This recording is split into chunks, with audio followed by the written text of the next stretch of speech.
All right, listeners, you ready to dive into something a little unsettling today? Always ready to get a little uncomfortable. That's how we learn. Exactly. So we're looking at a Windows vulnerability that really flips the script. They're calling it Windows Downdate.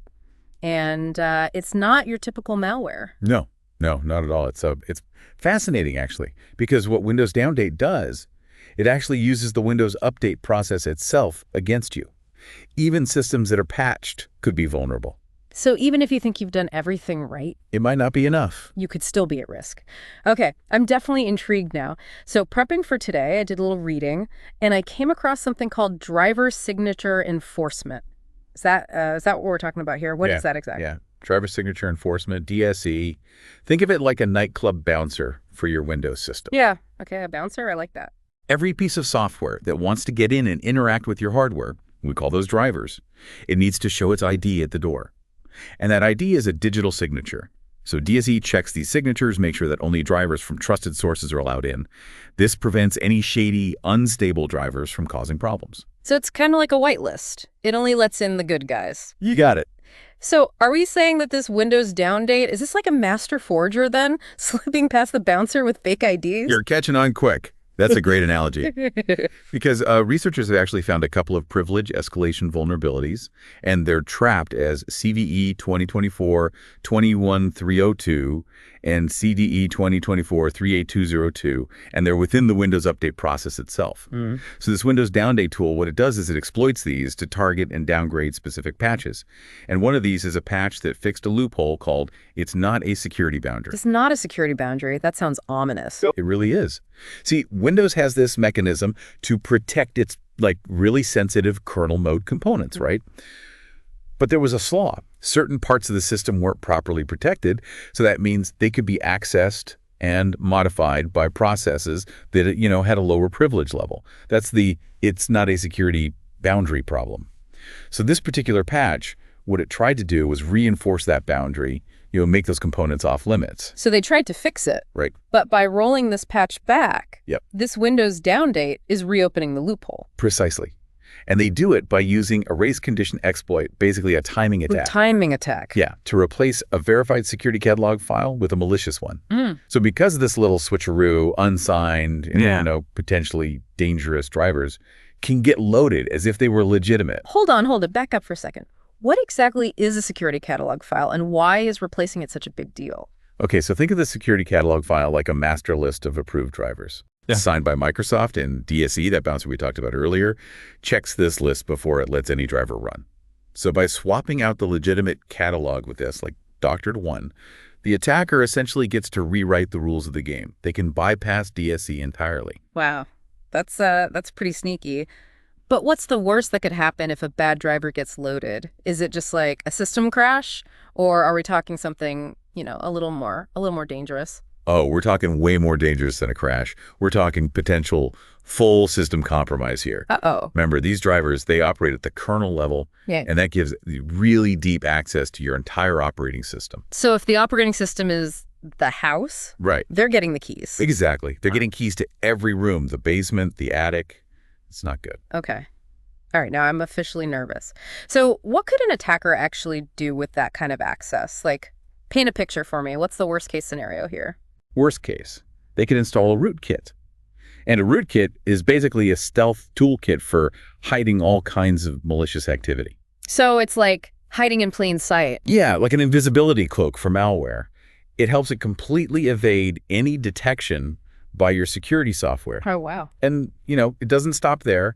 They could disable your antivirus, your firewalls, pretty much anything you have to protect yourself. They could even be siphoning off your sensitive data, credit card numbers, passwords, all that, and you'd never even know it was happening. So they're not just getting in, they're getting comfortable, they're setting up shop. Yeah, exactly. And the scariest part, with a rootkit in place, they can maintain persistent access.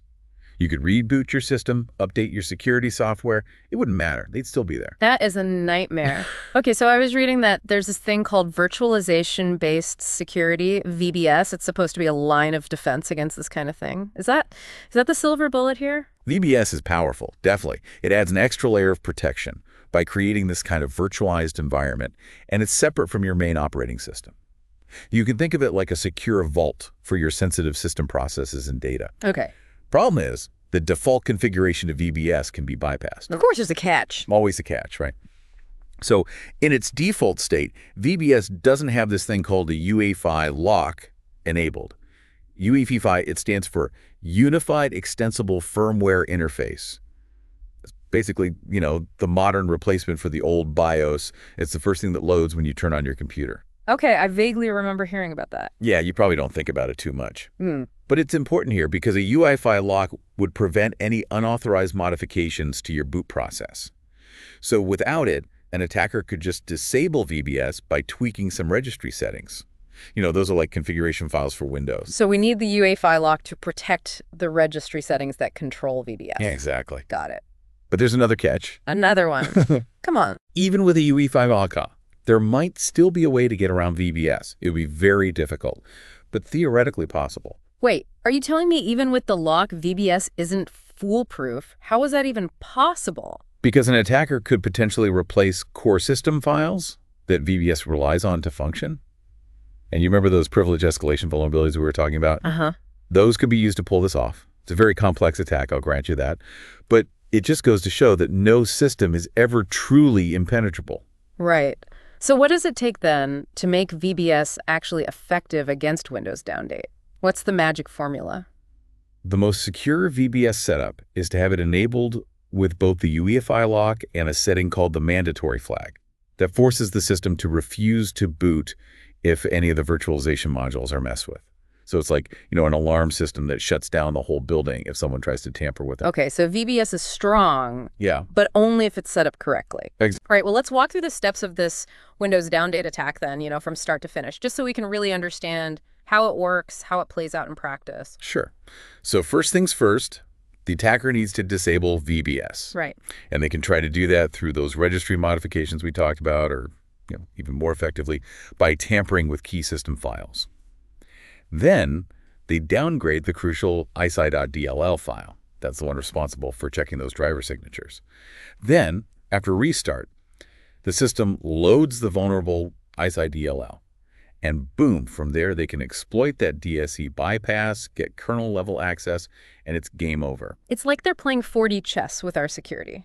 What gets me is how it uses the update process itself, something that's supposed to make us more secure. It's like being betrayed by your own bodyguard. It is. It's really unsettling. And it makes you think, if attackers can find a way to weaponize the update process, what else is vulnerable? What other seemingly safe functions could they target? That is a chilling thought. Okay, so before we descend completely into a digital apocalypse here, let's talk solutions. What can we do to protect ourselves? We've touched on VBS, but are there other defenses we should be thinking about? Of course. Think of cybersecurity like a medieval fortress. Okay, I'm picturing it. You've got your outer walls, your moats, your guard towers. Mm. VBS is like the inner keep, right? Protecting the crown jewels. But a truly strong defense needs multiple layers.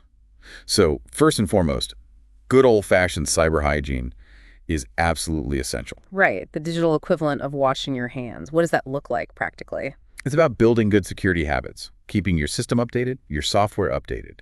Use strong, unique passwords, and be very careful about clicking on links, opening attachments, things like that. Those are the foundation. Okay, so that's the basics. But what about more advanced stuff? What can we do to really reinforce that digital fortress? Well, there are lots of tools and techniques we can use. Intrusion detection systems, those are kind of like security cameras for your network, right? They're constantly monitoring for any kind of suspicious activity. Then there's endpoint security software, and that's more like having guards posted at every entrance, scanning all the files and processes coming in for signs of trouble. And then you got things like network segmentation. Network segmentation. Okay, that one sounds a little complicated. Can you break it down for me? Sure. Think of your network like a house, right? Okay. Network segmentation is basically like creating separate rooms within that house, each with its own security measures. So if, God forbid, one room gets compromised, the attacker can't easily spread to the rest of the house. So it's like containing a fire, basically. Exactly. Damage control. And of course, and I can't stress this enough, you have to stay informed about the threat landscape. It's constantly evolving.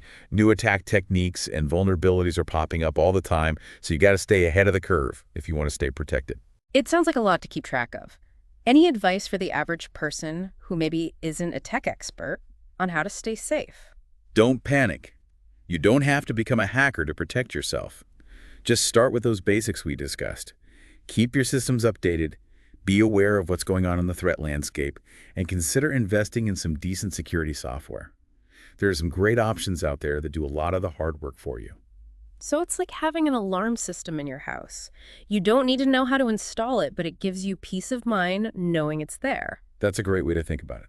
And remember, security is a shared responsibility. We all need to play our part to make the digital world a safer place. Absolutely. Sharing information, sharing best practices, that can go a long way in thwarting these attacks. Speaking of sharing, you mentioned that Microsoft's working on a security update for this vulnerability. Can you tell us more about that? Yeah, so Microsoft's aware of this Windows Downgrade exploit, and they're working on a patch to essentially revoke outdated VBS files. This is going to make it a lot harder for attackers to disable VBS, even if they manage to exploit those initial vulnerabilities. So that's good news. Sounds like they're taking this threat seriously, but it brings up an important point. This is a never-ending game, isn't it? Attackers find new ways to exploit systems, defenders work hard to patch those holes, but then the attackers just find new vulnerabilities and the cycle repeats itself. That's cybersecurity in a nutshell. It's an arms race. Yeah. And we're all running on a treadmill trying to keep up. But that doesn't mean we should give up. We have to be vigilant, always thinking about what's next, what the next attack might be, and how we can stay ahead of the game. So, looking at this specific vulnerability, what does it tell us about the future of cybersecurity? Are we stuck in this endless loop of attack and defense? You know, I'm an optimist. I think it's a challenge that pushes us forward. Yes, the threats are getting more sophisticated, but so are we. We have more tools and resources now than ever before. So how do we stay ahead of the curve? How do we prepare for the threats of tomorrow? We need to invest in security research and development, in tools and technologies that can help us detect and respond to threats faster and more effectively. But just as important, we need to build a stronger culture of security awareness. I think that's an excellent point. Technology is part of the solution, but it's not the whole story. People are a huge part of the equation. We have to educate ourselves about how to be safe online, how to spot phishing attempts, how to create strong passwords, all that good stuff. Absolutely. Cybersecurity is a team effort. It's about individuals, organizations, governments, all working together to share information and coordinate our defenses. This whole conversation reminds me of another tension, balancing convenience with security. You mentioned that VBS with UFI lock and the mandatory flag, that's the most secure setup, but I imagine most people don't have that enabled by default. You're right, it's a trade-off. Turning on those settings can sometimes impact performance, and they might not be compatible with some software. So it's like, you gotta choose your poison, right? Too much security, and your system's a pain to use.